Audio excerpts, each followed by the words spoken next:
देखिए, अधातु और अधातु चैप्टर में बॉन्डिंग में हम लोग सहसंयोजी बॉन्ड पढ़ रहे थे।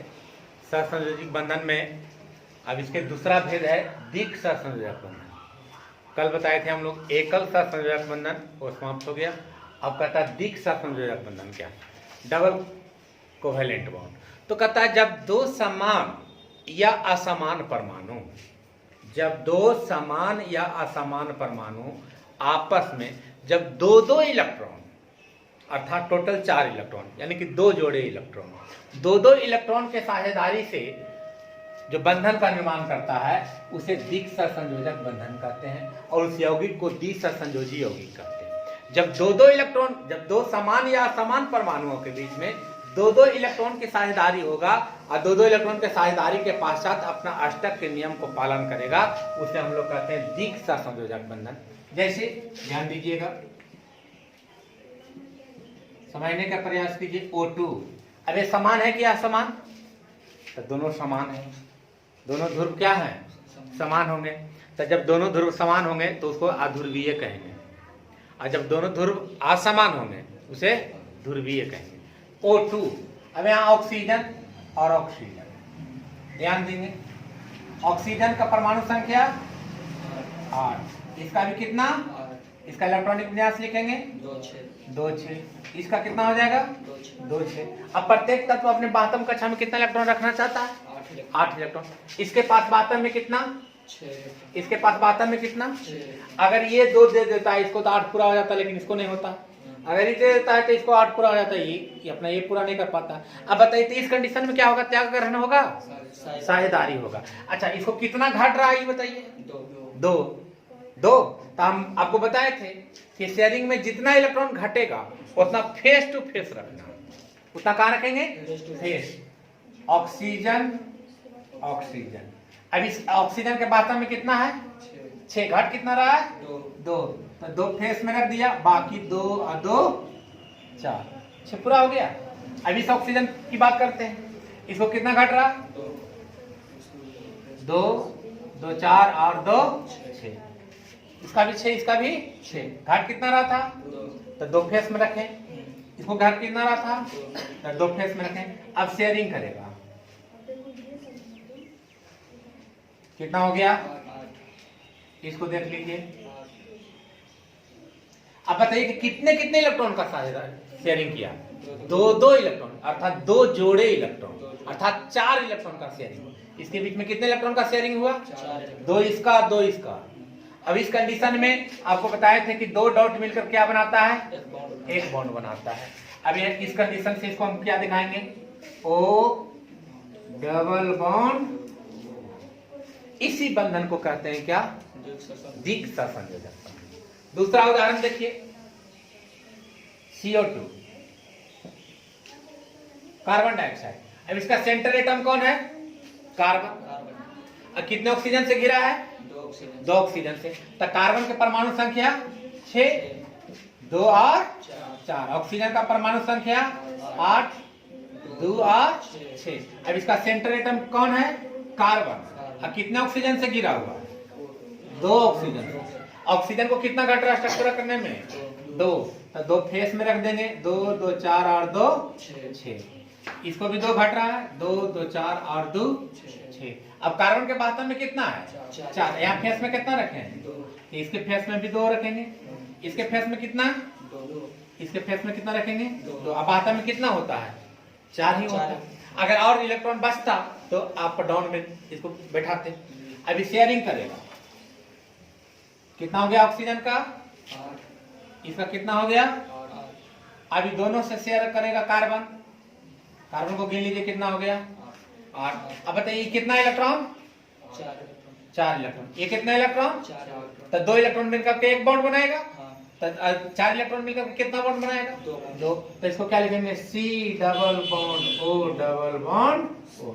अब इस कंडीशन में दिक् बंधन है कि नहीं, तो ये था कौन सा बंधन, दिक् बंधन, दिक् सहसंयोजक बंधन। इस यौगिक को क्या कहेंगे, दिक् सहसंयोजी यौगिक, दिक् सहसंयोजी यौगिक। तो इस प्रकार था कि सहसंयोजक बंधन 3 प्रकार का, एकल सहसंयोजक बंधन समाप्त हो गया। ये द्विक सहसंयोजक बंधन था, ये भी क्या हो गया, समाप्त हो गया। अब हम लोग पढ़ेंगे त्रिक सहसंयोजक बंधन। तो देखिए त्रिक सहसंयोजक बंधन, देखिए तीसरा है त्रिक सहसंयोजक बंधन, ट्रिपल कोवैलेंट बॉन्ड। त्रिक सहसंयोजक बंधन, ट्रिपल कोवैलेंट बॉन्ड। तो कहता है कि जब दो समान या असमान परमाणुओं के बीच 6 इलेक्ट्रॉन अर्थात 3 जोड़े इलेक्ट्रॉन, मैंने कहने का मतलब कि प्रत्येक तत्व का 3 इलेक्ट्रॉन आपस में क्या करता है, साझेदारी करता है, तो उसे बने बंधन कहलाता है त्रिक सहसंयोजक बंधन। और उस यौगिक को कहते हैं त्रिसहसंयोजी यौगिक। कहता है कि जब दो समान या असमान परमाणुओं के बीच 3 इलेक्ट्रॉन की साझेदारी होती है, अर्थात 3 जोड़े इलेक्ट्रॉन की साझेदारी होती है, अर्थात 6 इलेक्ट्रॉनों की साझेदारी होती है, तो उसके बीच बने बंधन त्रिक सहसंयोजक बंधन कहलाता है। और वह यौगिक कहलाता है त्रिक सहसंयोजी यौगिक। जैसे ध्यान देंगे, अब N2 नाइट्रोजन, अब N2 N और N, नाइट्रोजन के बाद परमाणु संख्या 7, 2 और 5, इसका 7, 2 और 5। अब देखिए यहां ध्यान से, यह स्टेप पूरा करने के लिए कितना इसको चाहिए, 3। इसको कितना चाहिए, क्या कोई डोनेट एक्सेप्ट कर सकता है? अगर ये डोनेट कर देता है तो इसको पूरा हो जाता है, इसको नहीं होता। अगर ये डोनेट कर देता तो इसको पूरा हो जाता है, ये नहीं होता। तो इस कंडीशन में दोनों क्या करेगा, अब साझेदारी करेगा। अब बताइए स्टेप पूरा करने में कितना घट रहा है इसको, 3। तो हम बताए थे आपको कि जितना घटेगा उतना कहाँ रखना है, फेस टू फेस में। अब देखिए इसको 3 घट रहा था, 3 रख दिया, बाकी कितना बच रहा है आप, 2 पेड़ के रूप में रख दिया। अब नाइट्रोजन का ये, इसको कितना घट रहा है, 3 फेस टू फेस रख दिया, अब बाकी 2 रख दिया। अब इससे साझेदारी करेगा, देख लीजिए 8, ये भी साझेदारी करेगा, 8 पूरा हो गया। यानी कि बताइए तो 3 जोड़ा इलेक्ट्रॉन अर्थात 6 इलेक्ट्रॉनों का बीच शेयरिंग हुआ। तो अब 1-2 डॉट मिलकर कितना बॉन्ड, 1 बॉन्ड बनाता है। यहाँ कितना डॉट है, 3 जोड़े डॉट है। इसका मतलब बनाएगा क्या, N ट्रिपल बॉन्ड हो गया। अब इसी प्रकार अगला भी उदाहरण देख सकते हैं, C2H4 C2H2 इथाइन है ना।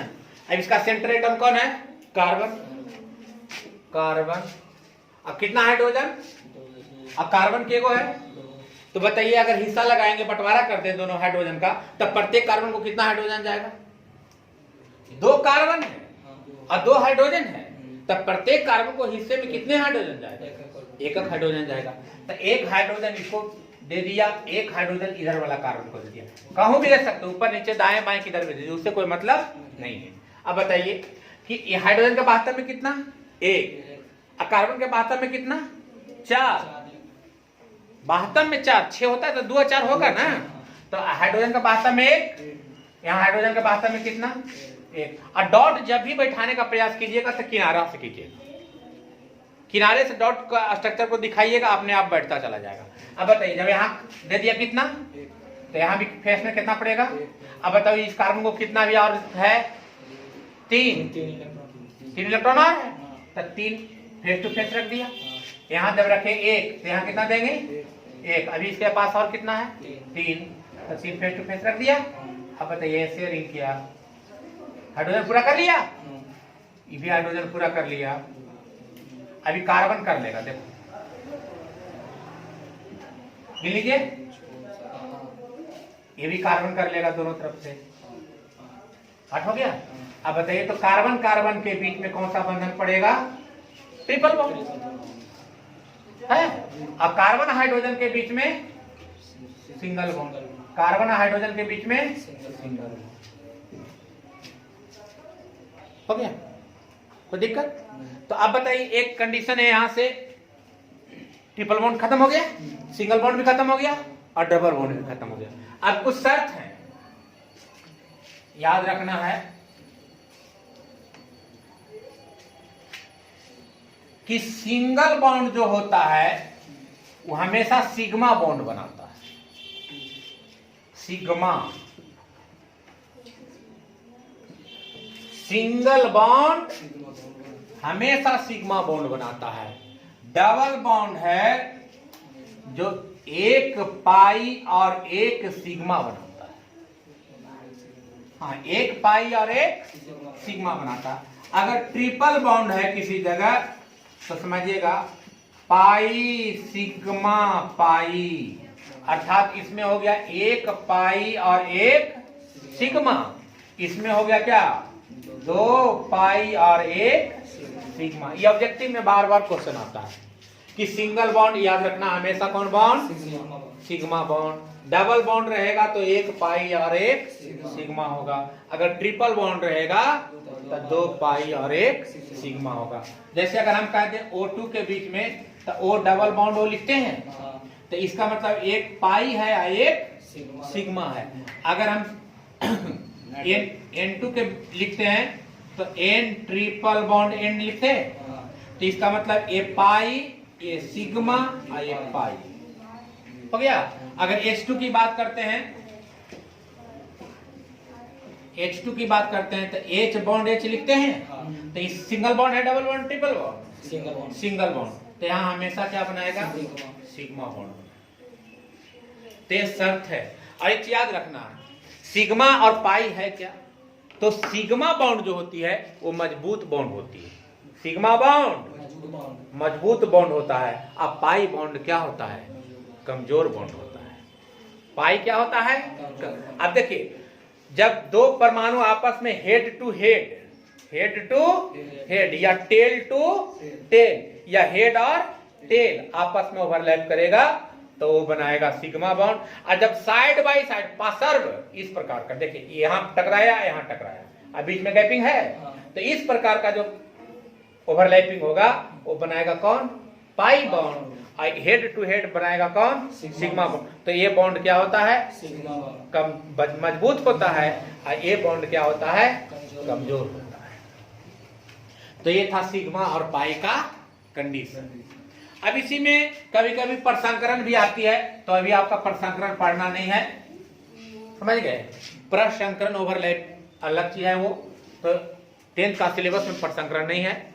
तो ये सिग्मा पाई का कंडीशन समझ में आ गया। तो आपका जो सहसंयोजी बॉन्ड पढ़ना था, एकल बॉन्ड, द्विक बॉन्ड और ट्रिक बॉन्ड, ये तीनों क्या हो गया, समाप्त हो गया। अब हम अगर कह दें कि वैद्युत संयोजक बंधन और सहसंयोजक बंधन में डिफरेंस बताइए, क्या अंतर है? तो हम लोग देखते हैं वैद्युत संयोजक और सहसंयोजक बंधन में अंतर।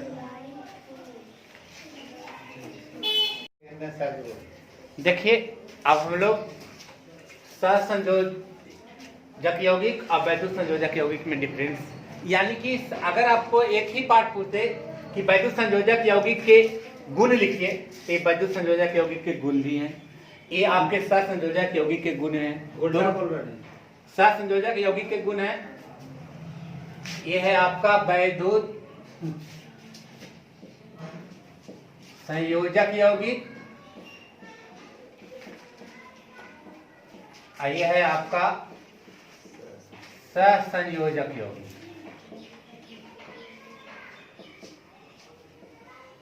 दोनों में डिफरेंस भी कर ले सकते हैं, अगर गुण याद होगा तो दोनों का डिफरेंस भी हो जाएगा। कहता है कि वैद्युत संयोजक यौगिक में यानी कि इलेक्ट्रॉनों का स्थानांतरण के पश्चात बनता है और यह इलेक्ट्रॉनों के साझा के पश्चात बनाता है। ये आयन से बने होते हैं, इसमें आयन नहीं होते, अर्थात ये उदासीन होते हैं। ये क्रिस्टलीय ठोस होता है, यह ठोस और द्रव दोनों भी हो सकता है।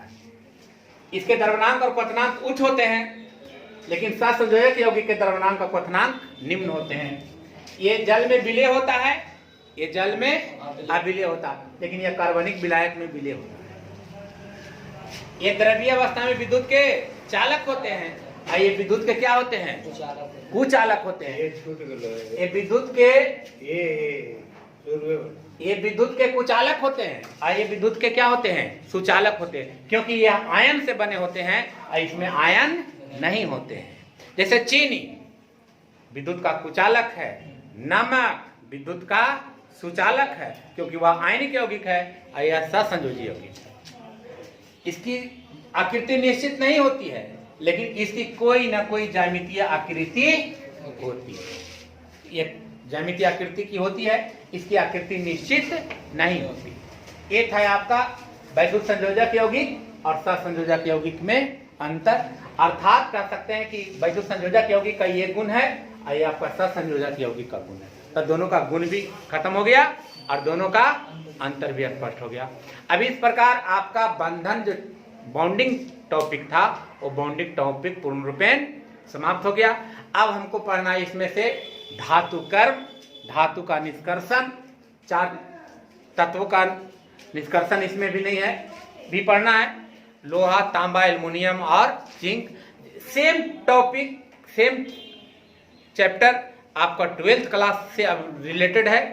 12th क्लास में भी हम यही टॉपिक पढ़ा रहे हैं। अयस्क, सांद्रण, निष्कर्षण, जारण, निस्तापन, सारे टॉपिक अब इसमें आएंगे। उसके बाद इस चैप्टर का एक और लास्ट टॉपिक बचेगा, वो है मिश्र धातु। मिश्र धातु के बाद ये चैप्टर एंड हो जाता है। तब तक के लिए धन्यवाद। फिर हम लोग कल देखते हैं अगले वीडियो में धातु कर्म के बारे में हम लोग देखेंगे और उसके बाद फिर हम लोग अगले चैप्टर में देखेंगे।